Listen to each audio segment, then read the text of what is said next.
कहते हैं कि शहरी और ग्रामीण जीवन में बड़ा अंतर होता है। दरअसल शहर में चाहे पड़ोस में हो या सामने हो, कोई व्यक्ति उसके बारे में किसी तरह की कोई खबर नहीं रखता है। वह ठीक है या नहीं है, उसके घर में कितने सदस्य रहते हैं, कितने नहीं रहते हैं, कब उसे ज़रूरत है, कब उसे ज़रूरत नहीं है। जबकि ग्रामीण जीवन बिल्कुल अलग होता है। अब गांव का चाहे कोई भी सा भी सिरा हो, चाहे पूर्व हो, पश्चिम हो, उत्तर हो, दक्षिण हो, यदि गांव में किसी व्यक्ति को कोई समस्या होती है तो पूरे गांव को खबर इसकी लग जाती है। कोई भूखा होता है तो उसको खाना दे देते हैं। इसी तरह से शहरी और ग्रामीण जीवन में अंतर होता है।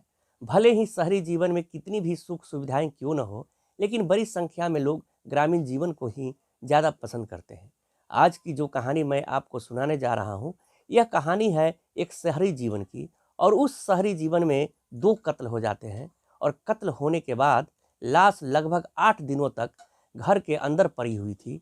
ऐसा नहीं था कि उसके अंदर से दुर्गंध नहीं आ रही थी, दुर्गंध आ जरूर रही थी, लेकिन पड़ोसी ने यह जानने की जहमत नहीं उठाई कि आखिरकार दुर्गंध क्यों आ रही है, कहाँ से आ रही है। और जब परिवार वालों ने उन्हें तलाश करना शुरू किया, तब जाकर कत्ल का खुलासा होता है और कातिल पकड़ा जाता है। आदाब, नमस्कार, सत श्री अकाल। मैं मुकेश चंद विद्यार्थी। आज की जो सच्ची घटना मैं आपको सुनाने जा रहा हूँ, उससे पहले आप लोगों से अनुरोध है, रिक्वेस्ट है कि अगर चैनल पर नए हैं तो चैनल को सब्सक्राइब कीजिएगा, शेयर कीजिएगा और लाइक कीजिएगा। तो ये सच्ची घटना शुरू होती है बिहार प्रदेश का एक इलाका है सिवान, और वहीं की रहने वाली एक महिला होती है जिसका नाम प्रतीक्षा होता है। प्रतीक्षा दरअसल अपनी बहन को कई दिन से लगातार फ़ोन कर रही थी। उसकी बहन जो एक स्कूल में शिक्षिका होती है, उसका कहीं अता पता नहीं चल रहा था। जब भी वह फ़ोन करती थी, या तो पूरी घंटी जाती थी या फिर कोई फ़ोन नहीं उठा रहा था। तो वो किसी और से उसके बारे में पता करने की कोशिश कर रही थी, तो वहाँ से कोई सकारात्मक रिस्पॉन्स नहीं मिल रहा था। आखिरकार वो परेशान होकर 24 अप्रैल 2024 की शाम लगभग 6:15 पर अपनी बहन के यहाँ, राजस्थान का एक ज़िला है खैरथल, और खैरथल का ही एक भिवारी इलाके से लगभग 13 किलोमीटर दूर एक टपूकरा थाना है। वहाँ पर एक त्रिहान सोसाइटी है। उस त्रिहान सोसाइटी के 10वें फ्लोर पर वो चढ़ जाती है और बाहर खड़े होकर लगभग 15 मिनट तक अपनी बहन का इंतज़ार करती है। फ़ोन मिला रही थी तो कोई रिस्पॉन्स नहीं मिल रहा था। बातचीत करने की कोशिश कर रही थी, कई बार दरवाज़ा भी खटखटाया, लेकिन दरवाज़ा खटखटाने के बाद भी कोई रिस्पॉन्स नहीं मिल रहा था। अब जब उसने देखा तो ताला लगा हुआ है। तभी वो लगभग 15 मिनट इंतज़ार करने के बाद अब पड़ोसी के पास जाती है। पड़ोसी से पूछती है कि क्या तुमने हमारी बहन आकांक्षा उर्फ रितु को देखा है? तो पड़ोसी कहती है कि हमारी तो इनसे कोई बातचीत ज़्यादा है नहीं, हमने देखा भी नहीं है पिछले कई दिनों से। तभी दूसरे घर को भी खटखटाया जाता है। दूसरे घर से भी पूछा जाता है कि क्या तुमने हमारी बहन को देखा है? दूसरे घर वाला कहता है कि मैं लगभग 5-7 दिनों से देख रहा हूँ, यह दरवाज़ा खुल नहीं रहा है। अब जैसे ही यह बात पूछी जाती है, दरवाज़ा नहीं खुल रहा है, तो इसका मतलब बाहर गई हुई है। लेकिन बाहर गई है तो कहाँ गई है, कब आएगी लौटकर, इस बात का अब कोई इल्म नहीं था, कोई पता नहीं था। वो थोड़ा परेशान हो जाती है। तभी उसने पड़ोसी से पूछा कि यहाँ कुछ अजीब सी स्मेल आ रही है, क्या आपको भी आ रही है? तो पड़ोसी ने कहा, हाँ, स्मेल तो आ रही है पिछले कई दिनों से। तो उन्होंने कहा कि क्या तुमने जानने की कोशिश नहीं की कि ये स्मेल, ये दुर्गंध किस तरह से, किस तरह की है, कहाँ से आ रही है? तो पड़ोसी बोला, कुछ पता नहीं, कई बार होता है कि घर के अंदर कोई चूहा मर जाता है, तो इसलिए ज़्यादा कुछ जानकारी जुटाने की कोशिश नहीं करते हैं।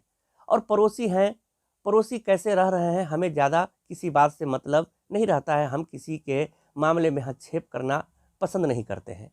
वो महिला जिसका नाम प्रतीक्षा होता है, अपनी बहन को ढूंढते ढूंढते वो फ्लैट पर पहुंची हुई थी। वो थोड़ा परेशान हो जाती है। ताला पिछले कई दिनों से लगा हुआ है, दरवाज़ा खुल नहीं रहा है, आखिरकार वजह क्या है? वो नज़दीकी पुलिस स्टेशन यानी कि टपूकरा थाने में फ़ोन करती है। वहाँ पर फ़ोन उठाया जाता है एसएचओ भगवान सहाय द्वारा, और भगवान सहाय इस बात की सूचना देते हैं अपने उच्च अधिकारी डीएसपी शिवराज सिंह को।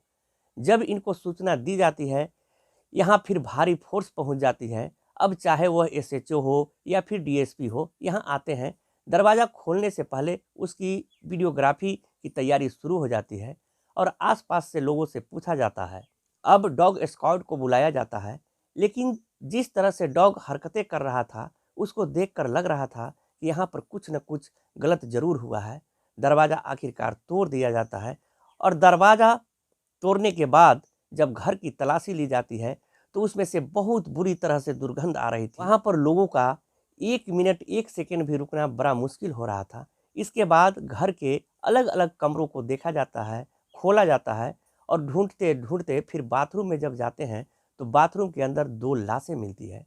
और दोनों लाशों को देखने के बाद जितने भी पुलिस वाले हो, अड़ोसी पड़ोसी हो, उसकी बहन हो, हर किसी के होश फाख्ता हो जाते हैं, ये सोचकर, ये देखकर कि आखिरकार इतना भयानक कत्ल कैसे हो सकता है, आखिरकार यह सब किसने किया है। 2 लाशें थी। एक लाश होती है 25 वर्षीय एक महिला की जिसका नाम होता है आकांक्षा उर्फ रितु, जो कि पेशे से एक शिक्षिका होती है प्राइवेट स्कूल के अंदर, और उसी की ही एक 4 साल की बेटी होती है जिसका नाम होता है नव्या पांडे, जो कि बाथरूम के अंदर पूरी तरह से सड़ चुके थे। मक्खियाँ उन पर भिनभिना रही थी और दुर्गंध के मारे उस कमरे में 1 सेकंड भी रुकना मुश्किल हो रहा था। अब जो इसका पति होता है निशांत पांडे, वो गायब था। अब उसके बारे में जब फोन उसको करने की कोशिश कर रहे थे, उससे संपर्क साधने की कोशिश कर रहे थे, तो उससे संपर्क हो नहीं पा रहा था। दरअसल निशांत पांडे, जो कि गुरुग्राम की एक प्राइवेट कंपनी में रहकर वो नौकरी कर रहा था, और जब पड़ोसी से पूछा जाता है तो निशांत भी कई दिनों से गायब था। अब निशांत कहाँ है, सही है, गलत है, उसके साथ कुछ हुआ तो नहीं है, या फिर कहीं वही कातिल तो नहीं है। पुलिस के दिमाग में बहुत सारे सवाल थे, परिवार के दिमाग में बहुत सारे सवाल थे। अब बहन का रो रो कर बुरा हाल हो जाता है। माँ को फ़ोन किया जाता है, माँ भी आ जाती है, परिवार के बाकी सदस्य भी आ जाते हैं, लेकिन निशांत के परिवार वालों से संपर्क साधने की जब कोशिश की जाती है तो निशांत के परिवार वालों से भी संपर्क नहीं हो पाता है। अब ऐसी स्थिति में पुलिस करे तो क्या करे। तब पुलिस ने जब कड़ी मशक्कत की, तब इस मामले की जांच पड़ताल करना शुरू किया। तो इस मामले की जांच पड़ताल के बाद पुलिस के सामने कुछ चौंकाने वाली बातें सामने आती है। दरअसल कहानी शुरू होती है साल 2012 से। फेसबुक का वो दौर शुरू ही हुआ था। लोगों ने अपने अपने मोबाइल में या अपने लैपटॉप या डेस्कटॉप में जाकर फेसबुक डाउनलोड किया था और उस पर धीरे धीरे करके दोस्ती बढ़ रही थी। अनजान लोगों से दोस्ती की शुरुआत हो जाती है और अनजान दोस्तों से ही जब दोस्ती हो रही थी तो उसमें एक निशांत पांडे और एक लड़की थी रितु उर्फ आकांक्षा। इन दोनों की पहले फ्रेंडशिप होती है, एक दूसरे को रिक्वेस्ट भेजते हैं और एक दूसरे से बातचीत करने लगते हैं। बात दुख सुख की होनी शुरू होती है। फिर दोनों को एक दूसरे से इतना लगाव हो जाता है कि दोनों एक दूसरे के बिना रह ही नहीं पाते थे, कि जब तक वो चैट ना कर ले, जब तक बातचीत ना हो जाए।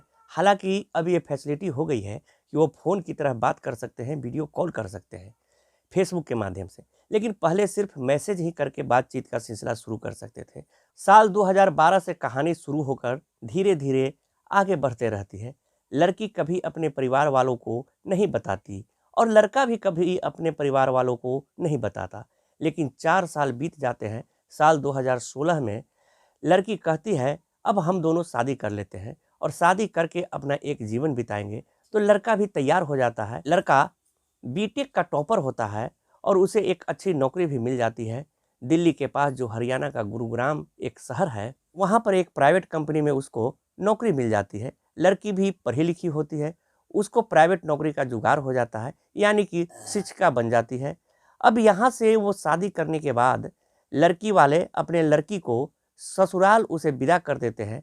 जब लड़की उस लड़के के साथ, यानी कि प्रेमी प्रेमिका दोनों साथ रहने लगते हैं शादी के बाद, यानी कि अरेंज मैरिज के बाद सब कुछ सही चल रहा था, लेकिन वो लड़का इतना शातिर, इतना तेज निकलता है कि उसने इस शादी के बारे में न अपने भाई बहन, परिवार के किसी भी सदस्य से जिक्र नहीं किया था और वह आराम से वहाँ रहने लगता है। और राजस्थान का जो खैरथल एक ज़िला लगता है, खैरथल ज़िले का एक टपुकरा थाना है और टपुकरे थाना का एक त्रिहान सोसाइटी होती है। त्रिहान सोसाइटी में रह रहे थे। वक्त आगे बढ़ता है और एक बच्चा भी पैदा हो जाता है। इनकी बेटी का नाम रखा जाता है नाभिया पांडे और इनकी लाइफ बिल्कुल ठीक ठाक चल रही थी, अच्छी खासी।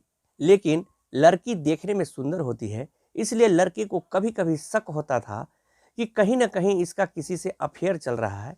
इसलिए वो बार बार टोकता था, रोकता था कि मुझे तुम पर शक है, मैं ड्यूटी पर जाता हूँ और तुम शायद यहाँ किसी न किसी से मिलती जुलती हो, और इस बात को लेकर दोनों के बीच में कहा-सुनी भी होती है। शायद यह लड़का कोई चाल खेल रहा था, इसलिए वह अपनी पत्नी को इस तरह से परेशान करता था। इसी बीच में अपने घर जाता है बिहार के सिवान में, और जाने के बाद परिवार वाले बातचीत करते हैं, उसकी एक लड़की से शादी कर देते हैं। यानी कि एक तो शादी उसने पहले कर रखी थी आकांक्षा से, और एक और शादी वो परिवार वालों की मर्जी से कर लेता है। अब अपनी बीवी से वो कभी कभार मिलने के लिए चला जाया करता था, जैसे कि परदेश में लोग नौकरी करते हैं और कभी कभार घर पर जाते हैं, तो उस बीवी को भी शक नहीं होता है। और यह जो पहले से ही जो फ्रेंड रिक्वेस्ट के माध्यम से जो फेसबुक पे दोस्त बन जाते हैं, प्यार हो जाता है, शादी हो जाती है और ये यहाँ रहने लगते हैं राजस्थान के खैरथल जिले के अंदर। ये सब कुछ ठीक चल रहा था, लेकिन ना जाने कहाँ से इस आकांक्षा को इसकी दूसरी यानी कि घर वाली के बारे में जानकारी हो जाते हैं, क्योंकि ये तो बाहर वाली ही होती है। इसने तो कभी घर की तरफ मुड़ के भी नहीं देखा था, न कभी घर की तरफ गई थी, और इसी तरह से इन दोनों के बीच में कहा सुनी भी शुरू हो जाती है। कहा सुनी भी कुछ ज़्यादा हो जाती है। एक बार तो बात हाथापाई तक भी पहुंच जाती है। लेकिन 14 अप्रैल 2024 को इनके बीच झगड़ा कुछ ज़्यादा ही बढ़ जाता है। तभी इस लड़के ने फैसला किया कि इसका कुछ तो उपाय करना पड़ेगा। अब बहुत हो चुका, पानी सर के ऊपर बह चुका है, अब इसे छोड़ना नहीं है। इसलिए वह लगातार प्लानिंग करता था कि कुछ न कुछ किया जाए। और एक दिन मौका आता है 17 अप्रैल 2024 की शाम। जैसे ही वो अपने ऑफिस से घर आता है, घर आने के बाद इसकी आकांक्षा से कहा सुनी कुछ ज़्यादा हो जाती है। उसने उसका गला पकड़ा और तब तक उसके गले को दबाता रहा, तब तक आकांक्षा के प्राण नहीं निकल गए, वो मर नहीं जाती है। और उसे मारने के बाद आराम से बिस्तर पर लिटा देता है, बिस्तर पर सुला देता है। और पास में बेटी लेटी हुई थी, और बेटी को इस बात का बिल्कुल भी इल्म नहीं था, बिल्कुल भी जानकारी नहीं थी कि उसकी माँ मर चुकी है। जब बेटी को किसी चीज़ की ज़रूरत पड़ती थी तो वो उसे प्यार से दुलारता है, पुचकारता है, खाना खिलाता है और उसे भी अपने बगल में लेटा लेता है। यानी कि एक तरफ पत्नी लेटी हुई थी, एक तरफ पति लेटा हुआ था और एक तरफ बेटी लेटी हुई थी। और रात भर ऐसे ही वो मनन चिंतन में लगा हुआ था कि अब ये जो कांड उसने कर दिया है, आखिर अब क्या होगा, कैसे करेगा, क्या नहीं करेगा। पूरी रात सोचने में निकल जाता है। 9 घंटे बीत जाते हैं और सुबह के 4 हो जाते हैं, यानी कि सुबह के 4 बज चुके थे।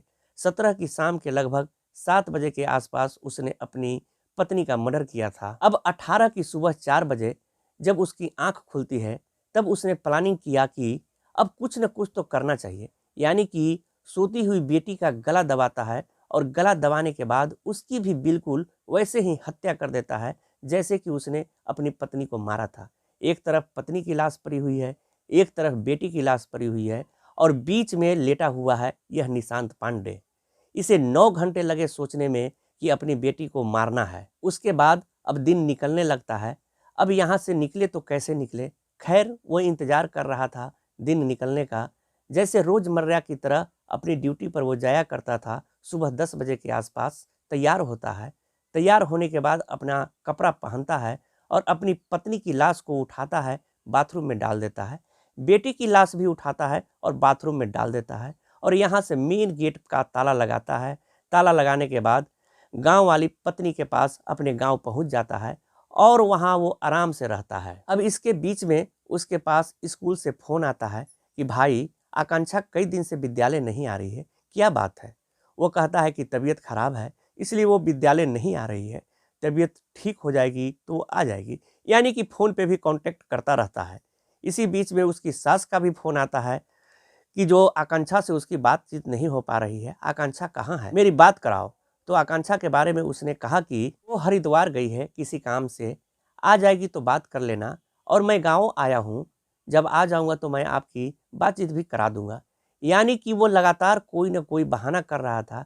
ऐसा लग रहा था सिचुएशन को ऐसे अंजाम दे रहा था जैसे कुछ हुआ ही नहीं है, जबकि उसने 2 कत्ल कर दिए थे। आखिरकार पुलिस ने जब उसकी फ़ोन कॉल की डिटेल निकाली, फ़ोन कॉल की डिटेल निकालने के बाद किस किस के वो संपर्क में था, और जब पुलिस ने उसका पता करने की कोशिश की तो पता चलता है कि बिहार के सिवान का ही वो रहने वाला होता है। आखिरकार पुलिस वहाँ पहुँच जाती है। 27 अप्रैल 2024 को उसको गिरफ्तार कर लिया जाता है और गिरफ्तार करने के बाद पूरे इस घटनाक्रम का जब खुलासा होता है तो लोगों को यकीन नहीं हो रहा था कि जिससे वो इतना प्यार करता था, जिस बेटी को वो इतना ज़्यादा प्यार करता था, आखिरकार वो उसकी हत्या कैसे कर सकता है। और माँ की हत्या करने में और उसके बाद जब बेटी की हत्या करता है तो दोनों में 9 घंटे का अंतर होता है। जब कोर्ट में इस तरह के मामले की जब सुनवाई होती है तो जज साहब इसी बात को पकड़ते हैं कि पहली घटना तो हो सकता है कि जल्दबाजी में या फिर मारपीट में या फिर कुछ ऐसी सिचुएशन पैदा हो गई जिसकी वजह से उसने हत्या कर दी। लेकिन जब बेटी की हत्या करता है तो बेटी अच्छी खासी आराम से सो रही थी, कोई विरोध करने की स्थिति में नहीं थी, कोई चीखने की स्थिति में नहीं थी और उसने बड़े ही आराम से सोती हुई बेटी का गला दबा दिया। अगर इस मामले की पुख्ता तरीके से कोर्ट में पैरवी की जाए तो उम्मीद है कि इस मामले में इस आरोपी को फांसी से कम सजा नहीं होगी। हालांकि हमारे यहाँ के कानून व्यवस्था की बात करना बिल्कुल बेईमानी हो जाएगी, क्योंकि यहाँ पर केस सालों साल चलते रहते हैं। अपराधी या तो जेल से बाहर रहता है या जेल में रहकर सुरक्षित महसूस करता है और आराम से उसकी जिंदगी कटती रहती है। भविष्य में क्या होगा इसका पता नहीं, लेकिन पुलिस की तो कोशिश यही है कि इस आरोपी के खिलाफ कड़ी से कड़ी कार्रवाई की जाए, ऐसी चार्जशीट लगाई जाएगी और अदालत से इसको सजा दिलवाई जाएगी। दोस्तों, इस पूरे घटनाक्रम को सुनाने का उद्देश्य किसी को परेशान करना नहीं, किसी का दिल दुखाना नहीं, बल्कि आपको जागरूक करना है, आपको सचेत करना है। आप लोग अपना ख्याल रखें, सुरक्षित रहें। तो मिलते हैं कल एक नई कहानी के साथ। तब तक के लिए जय हिंद, जय भारत।